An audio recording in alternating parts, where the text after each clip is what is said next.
Selamat malam para pendengar setia di seluruh Indonesia di Dongeng Aki Rukman.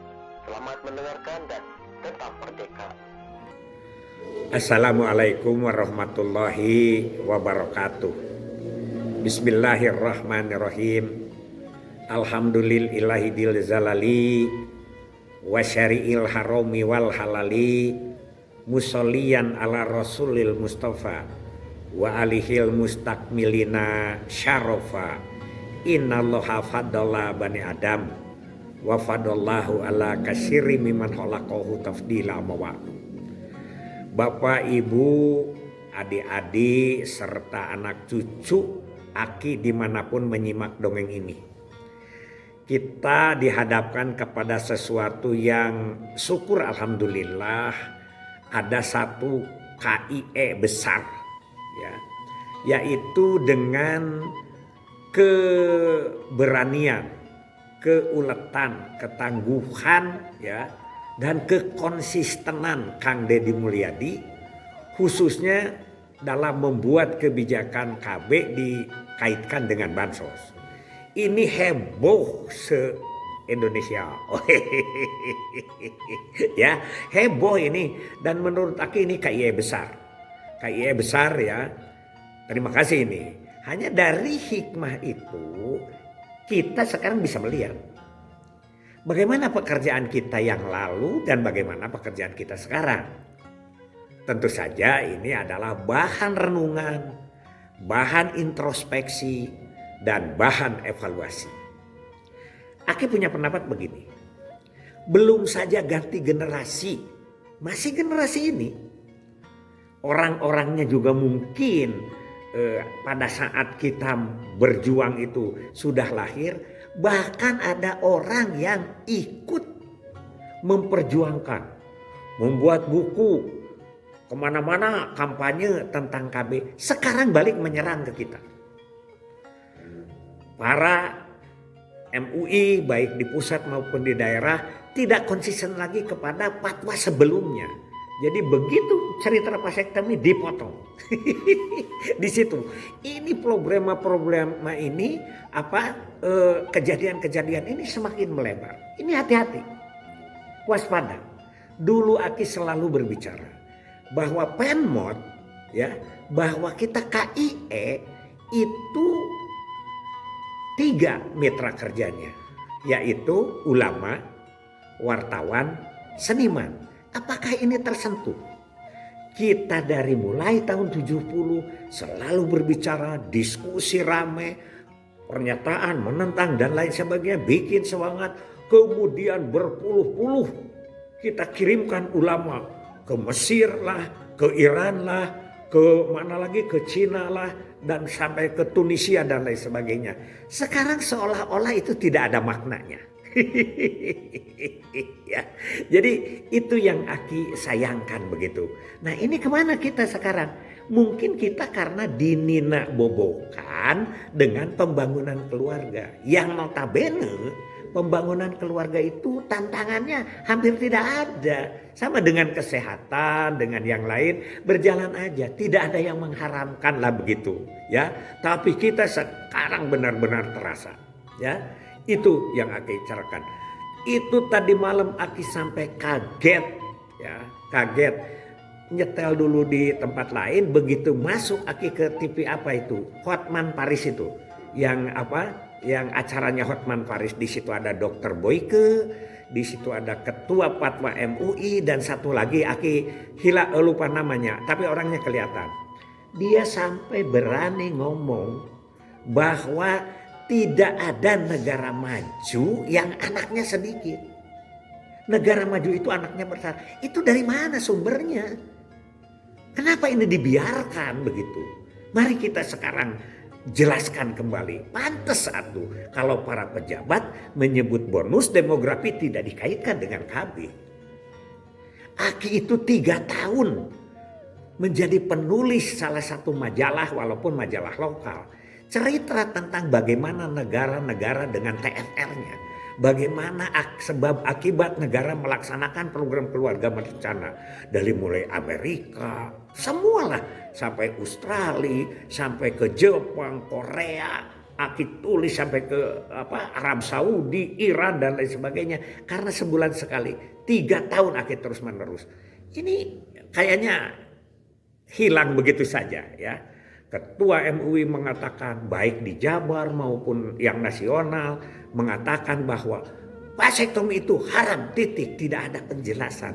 Padahal Aki bersama Kiai Haji Totoh Abdul Fattah, Kiai Haji Ali Imron yang sudah pergi ke sana, terus dengan Pak Ilyas Ruhyat, dengan semua dari awal, baik itu dari Muhammadiyah, baik itu dari Persis, baik itu dari Nahdlatul Ulama, tidak ada perorangan yang mengatakan itu haram mutlak.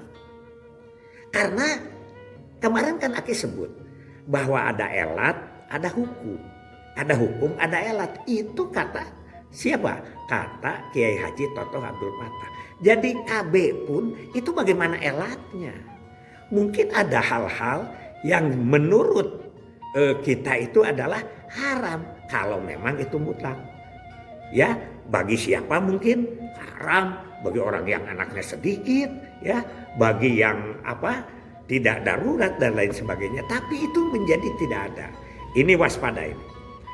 Tambah lagi dengan seniman-seniman yang dengan banyaknya anak, kawin cerai. Mungkin populasinya sedikit, tapi ini contoh. Hati-hati, ini adalah KIE kepada masyarakat. Misalnya ada pejabat ya, kepala daerah yang anaknya sudah 6 dan terus-terusan dia itu punya anak lagi. Itu pejabat kepala daerah. Nah ini waspada. Jadi sekali lagi mungkin kita karena kita sekarang beralih ke pembangunan keluarga yang diakuinya oleh masyarakat juga belum jelas. Aki mendengar kemarin dengan PLKB berbicara tentang taman asuh anak. Yang belum apa-apa kita sudah disuruh mendaftar ada di mana saja taman asuh anak itu. Lalu Aki mikir membentuk sendiri atau menginventarisir yang sudah ada. Jangan-jangan kita seperti zamannya Aki ada UPPKA ya, yang sudah jadi diaku oleh kita. Ada perusahaan yang tapi kepada syarat bagaimana akseptor yang praesnya itu terbantu itu tidak jelas. Ini juga begitu. Nah kembali lagi kepada hal yang tadi, ini bagaimana kita usahanya ke depan. Kang Deddy itu bukan semata-mata dia spontan berpikir begitu. Puluhan tahun dan videonya juga banyak. Ketemu dengan yang anaknya banyak, sengsara dan dia selalu bantu. Kemudian diserahkan kepada ibunya yang repot, ibunya yang kontraindikasi dan lain sebagainya. Mungkin kebijakannya tidak begitu. Kemudian itu ketua MUI yang dari fatwa pusat itu. Dia bilang, saya siap kalau bagaimana caranya supaya rakyat itu sejahtera. Kenapa tidak dari dulu? Kalau Anda bisa menyarankan kenapa tidak dari dulu? Rakyatnya sudah sejahtera dengan trik-trik Anda yang mengatakan seperti itu. Waduh, Aki tadi malam agak sedikit prihatin. Karena sekarang apa? Sekarang Aki mendapat gaji pensiun dari KB. Loh, begitu ya. Ini tolong pada para pemimpin yang masih ada di pusat bagaimana? BKKBN belum angkat bicara malah. Ya, Kementerian Kependudukan belum angkat bicara. Seolah-olah larut begitu. Nah, ini yang solo. Maka sampai itu yang dulu di kita membuat buku sampai berbicara begini. Kalau harus vasektomi lebih bagus tidak diambil tuh. Dari mana aja rezekinya. Apakah itu solusi? Kalau mengatakan bahwa vasektomi itu bukan solusi untuk bansos, coba kita cerita. Bagaimana ketangguhan Kang Deddy kan terus-menerus. Kenapa lebih bagus penjelasan Kang Deddy daripada penjelasan MUI yang membuatnya? Kang Deddy kan membaca. Membaca apa? Membaca Fatwa Ulama 2012. Tapi malah yang membuatnya, yang punya lembaganya Tidak sejelas itu. Aki diskusi intensif dengan Pak Kadir. Ini kayaknya bukan generasi emas ini. 45 kalau begini terus. Ini agak-agak sedikit ragu. Itu bolehlah Aki. Dengan Pak Kadir, dengan teman-teman dari Juken. Bolehlah mengadukan pendapat. Daripada koar-koar di TV yang gak jelas. Kita tidak bisa mengcounter itu. Padahal di show-nya Hotman Paris itu ada Dr. Boyko yang telah menjelaskan dengan jelas. Ada Ketua Fatwa MUI dan ada satu orang itu yang mengatakan bahwa negara itu katanya tidak maju karena sedikit anak. Amerika maju itu TFR-nya 1,2. Eropa itu kan 1,1. Cina 40 tahun melaksanakan kegiatan one child policy. Ini gimana ini? Mangga silahkan Pak Teguh, semua bapak-bapak di pusat, ibu-ibu yang menangani KIE, kita kembalikan lagi komitmen kita ajak lagi berbicara ya. Jangan ada pembiaran kata Kang Deddy, karena kita itu sekarang rusaknya karena pembiaran. Rumput di desa tinggi karena pembiaran, sampah di selokan mangkat karena pembiaran. Mari kita peka. Hasbunallahu wa ni'mal wakil, ni'mal maula wa ni'man nasir. Wassalamualaikum warahmatullahi wabarakatuh.